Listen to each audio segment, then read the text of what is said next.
On tonight's Wildcast, we will be sharing a very important message from our general manager. And later, we will dive into homecoming safety measures as well as the recent initiatives taken by local businesses. Wildcast starts now.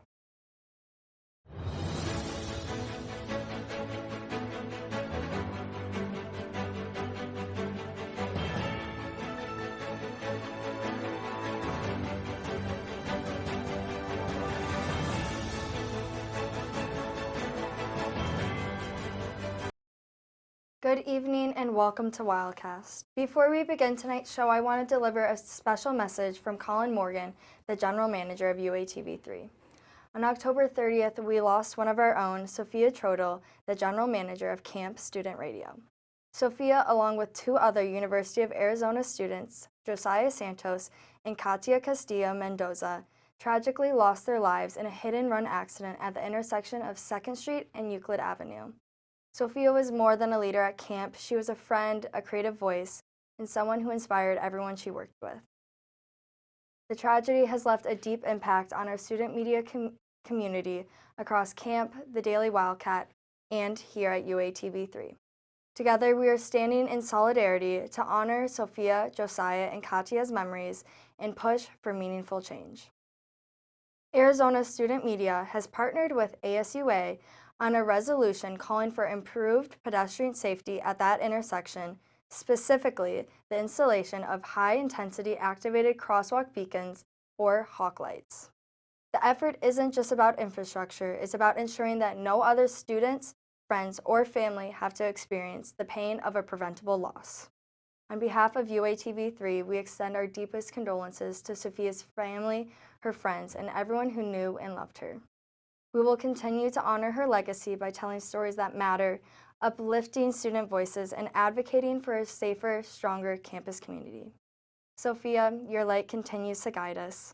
Now, we'll continue tonight's program, but we do so in her memory and with a renewed commitment to one another.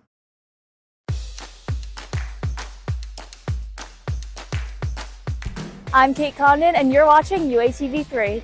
This is Madeline Heinrich, and you're watching UATV3. I'm Jaden Zelm. I'm Demetra Alarcon. I'm Carly Siegel. I'm Delaney Penn. I'm Gabby Rosenberg. I'm Rachel. My name's Simone. I'm Isabella Will. I'm Avery Klein. I'm Joey Bernal Alonso. And I'm Pablo Rojas. And you're watching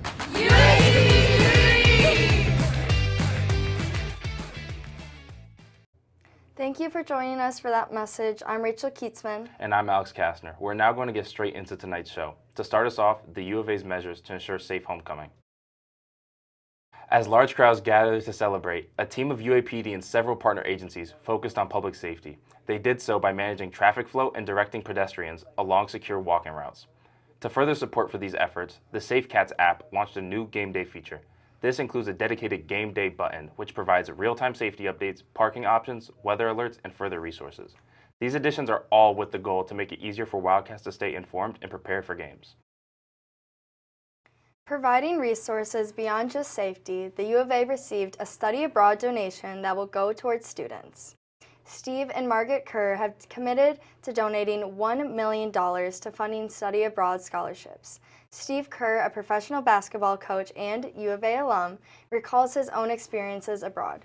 He hopes his gift will give Wildcats the opportunity to gain intercultural perspectives. His donation will support expanding access to international education and will open doors for students who otherwise would not be able to travel. Transitioning from what has been directly affecting students, our next stories will look into what is impacting local business in Tucson. New initiatives to provide food security, a game night to bring the community together, and more, all after this short break.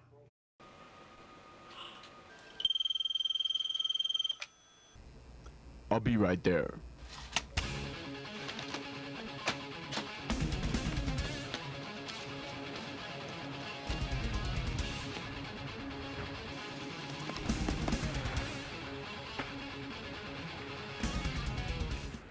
Thanks, cameraman. You're my hero.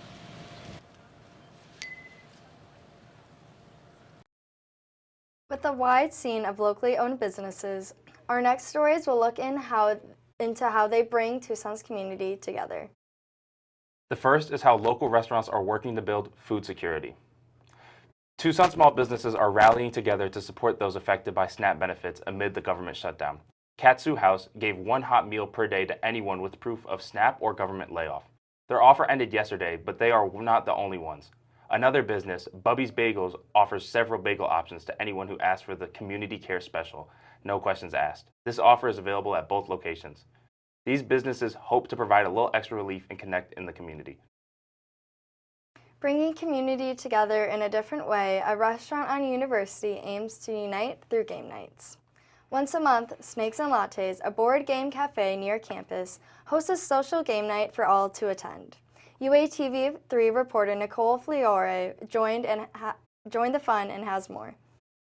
At the University of Arizona, Thursday night marks off the start of weekend excitement. Once a month, Snakes and Lattes, a cafe where game boards meet dining, hosts a social game night where people can unwind, compete, and connect with new people. I'm here at Snakes and Lattes to talk to attendees and staff about what brought them out here and why social game night is such a hit. Located at 988 East University Boulevard, Snakes and Lattes sits in the heart of Main Gate Square, just steps from the UA campus. It's become a go-to hangout and study spot for students and locals looking to enjoy a unique twist on the typical restaurant scene. Part cafe and part game bar, the venue features an extensive library of board games with over 500 games, from nostalgic classics to strategy-heavy favorites, all paired with a full dining and drink menu. I like getting involved. That's the whole reason why I applied for a job like this. I like working in the industry with customers and talking with people and just making connections. I just love that type of aspect of it. So I probably say that, and just seeing people how competitive they get. I don't know. I like watching that type of stuff. It's fun. So I feel all around it's a good night altogether. People tend to come here because of our trivia nights as well.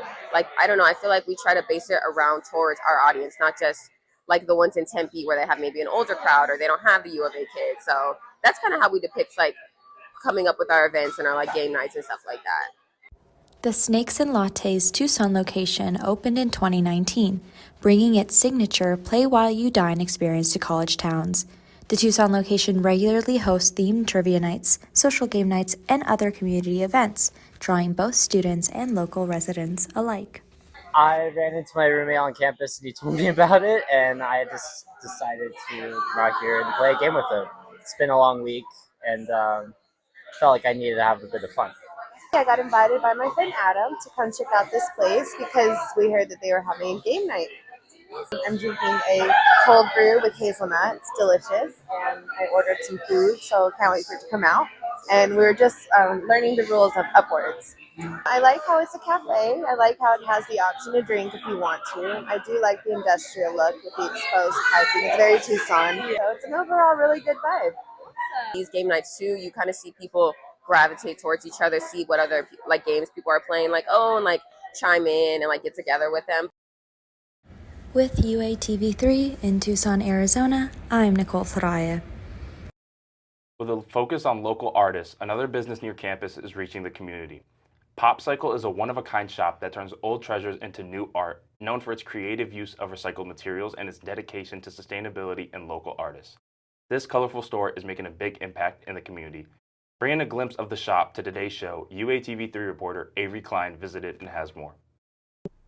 Nestled in the heart of Tucson's vibrant art scene, PopCycle continues to stand since 2008. The local business has built a reputation of spotlighting the creativity of their community, supporting local artists, and showcasing handmade goods. Walking through the front door, you're greeted by an eclectic mix of jewelry, home decor, upcycled art pieces, and one-of-a-kind gifts, many of which reflect the desert environment and the Tucson aesthetic. PopCycle focuses on sustainability and bringing the community together with local artists using reclaimed materials to create their artwork. What sets PopCycle apart? Almost everything is crafted from found or reused materials, and the store emphasizes local Arizona makers. The commitment to sustainability isn't just marketing, it's at the core of the business. Founder Dee Kanan aimed to create a business that emphasized renewable resources and contributed to the community at the same time.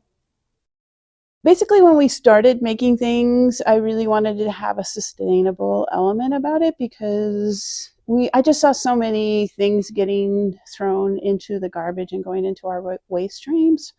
Dee turned towards the Western aesthetic when creating PopCycle, so they prioritized using materials like reclaimed glass and cardboard. Popsicle also uses recycled paper for their gift wrapping. The creators of Popsicle also take action in the community to bring people together. Libby and Dee Dee are two of the 6 co-founders of the Made in Tucson market that started in 2017. The market began with 50 local artists and now consists of over 250 local artists. All of the funds from the market go to fund the 4th Avenue Coalition Space, which is an event space for locals to come together to connect with, gather, and learn from each other. Co-owner and store manager Libby Toby was able to give me an inside look at this.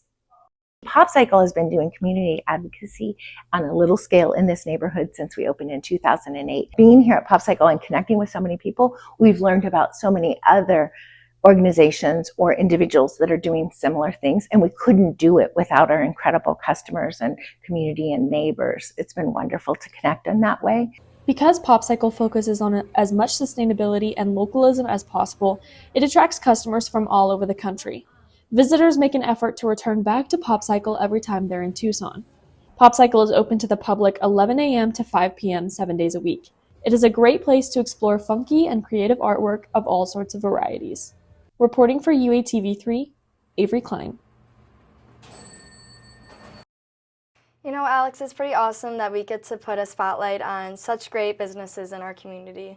For sure, Rachel. You know, I definitely got to check out Popsicle. It looks very exciting. Yeah, I've been there a couple times. I do love it. Well, a look at some of Tucson's local businesses is not all that we have in store for you tonight. When we come back, Gabby Alvarado will break down recent Arizona sports, including a recent Wildcat win in Las Vegas. Stay with us.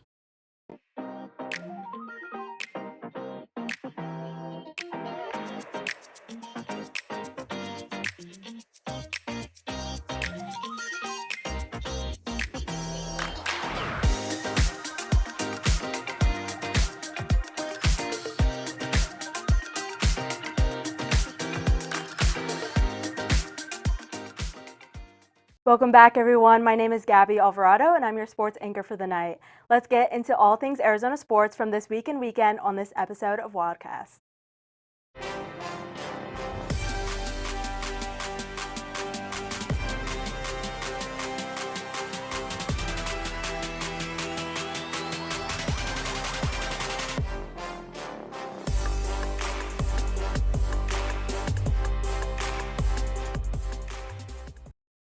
The highly anticipated Arizona men's basketball season started up this week, and straight from Las Vegas, here's Jacob Aries to recap the game against the number 3 ranked Florida Gators. Arizona Wildcats Jaden Bradley and Koa Pete headlined a matchup against the defending NCAA champions, the University of Florida Gators, with putting up nearly 30 points each. In Las Vegas, Nevada, at the T-Mobile Arena, number 13 Arizona opened its season in thrilling fashion, taking down defending national champion and third-ranked Florida 93-87 in a game that felt every bit like March Madness in November. The night belonged to freshman Koa Pete, who delivered one of the most electric debuts in Wildcat history, scoring 30 points, grabbing 7 rebounds and dishing 5 assists while shooting 11 for 18 from the floor. I think those helped me a lot for sure, just getting on the floor, Mikkel, playing a live game. But I think what really helped me was just the practices. We practiced really hard throughout the week leading up to this game. And I think I'm just grateful to have coaches and teammates that put me in positions to be good. Head coach Tommy Lloyd praised the 18-year-old's composure under pressure. Koa, it was a coming out party for him, so to speak.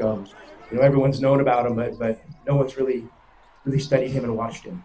And he's a special player. I mean, just the way he came out in that atmosphere, and he went against the first team All-American. And veteran guard Jaden Bradley added 27 points, including 11 straight during the game's final stretch. That sealed Arizona's comeback from a 12-point first-half deficit. Yeah, like Coach said, it's a long game, great opponent. We just treat every game like it's a big one.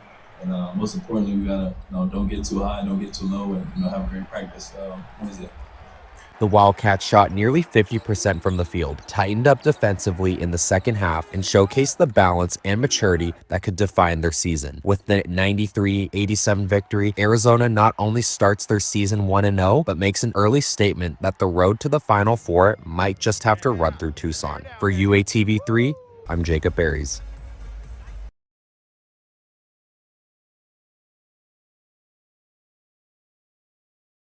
Also on Friday, Texas Tech came to McHale to face off against Arizona women's volleyball team. Elias Bonilla has more on that. Arizona got their third home win in a row after beating Texas Tech in a thrilling 4-set matchup. This past Friday, Arizona played their second matchup against Big 12 opponent Texas Tech, this time in the McHale Center. The matchup took place in the morning in order to accommodate the students for field trip day. The atmosphere was electric, and the Wildcats were looking forward to getting revenge for their earlier loss against the Red Raiders this season and continuing their 2-game home winning streak. The matchup was close throughout, and in the beginning, it was neck and neck. The first set had 7 ties and 3 lead changes, the most of any set. However, the U of A pulled away early and ended up winning the first set 25-14, the largest margin in any of the sets in the matchup. However, the Red Rangers fought back and led the entirety of the second set, winning 25-20. The stars of this matchup shined throughout every set as Carly Cisneros had 18 kills total, 5 in the second. The real storyline, however, was Paige Tees, who played a majority of the matchup due to an injury for Jordan Wilson and finished with 10 kills. Tees described how she prepared for such a short notice. I mean, like, everyone was so supportive there behind me. I knew, like, my whole team was going to be, like, behind me on everything and support me. So it was really easy. So we practiced yesterday. It felt good, and then we went in today. The third set came down to a nail-biter, as Arizona almost blew a 6-point lead. However, they squeaked out with a 25-23 win in the set. It was going to come down to the fourth. Although the set started out close, Arizona pulled away to a 5 and then 8-point lead, winning the set 25-17, and taking Arizona to a 3-1 win. Head coach Charita Stubbs described what she hopes to see in their upcoming match against the Sun Devils. Well, I'm looking for us just to stay confident in what we're doing and knowing that we're following the process, sticking to it, and then being ready to compete, even though we're going up to that school of North. It's Arizona's third win in a row, a positive momentum boost as they head to Phoenix to take on their division rivals, Arizona State. For UATV3, I'm Elias Bonilla.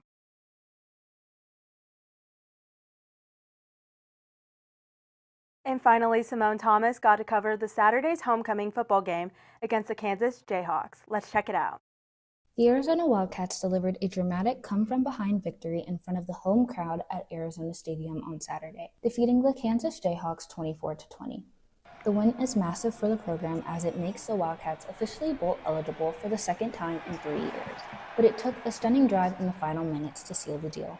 Coming off of a dominant performance that earned him Big 12 Offensive Player of the Week, Honors quarterback Noah Fifita was constantly under pressure, sacked 5 times and nearly picked off multiple times by a stingy Kansas defense. But Fifita showed his dual threat ability early, setting up a 16-yard touchdown pass to tight end Sam Olsen for the game's first score. Kansas quarterback Jalen Daniels was just as dynamic, responding with a rushing touchdown with a 24-yard scoring pass to Emmanuel Henderson Jr. to put the Jayhawks up 17-7. The Wildcats got a much-needed break just before the half. Kansas appeared to extend the lead on a 77-yard pick six, but the play was negated by a defensive holding penalty. Arizona took advantage as Fifita connected with Quincy Craig, who stretched the ball to the pylon for an 8-yard touchdown, pulling the Wildcats within 3 at 17-14 at the break. That's one of those things that you know about playing in this Big 12 conference. Everybody can play. Everybody's good. Any given Saturday, just look across the conference. And we knew these guys were really good up front. I said that all week. I said that to you guys on Monday. I said it to you guys on Thursday. That front seven we knew was going to be a challenge for us. The defenses took over in the second half. A Kansas field goal in the third quarter put the Jayhawks back up 20-17. The tension peaked in the final minutes when Kansas kicker Leif Margin, who had been perfect on the year, pushed a 30-yard field goal wide right with just 2 minutes and 43 seconds on the clock, setting the stage for one final heroic drive. Yeah, I saw the O-line open up a nice hole for me to get through, and the rest was simple if I'm way to the end zone. And on the very next play, Craig took the handoff, burst through a massive hole up the middle, and scampered 24 yards untouched into the end zone for his second touchdown of the game. The late score, with just 39 seconds left in the regulation, gave Arizona the 24-20 lead, and after the defense batted away a final Hail Mary, the Wildcats secured the dramatic homecoming win and bowl eligibility. And that's all I have for you today on the sports segment of Wildcast. Once again, I'm Gabby Alvarado, and make sure to stay tuned for the rest of the show.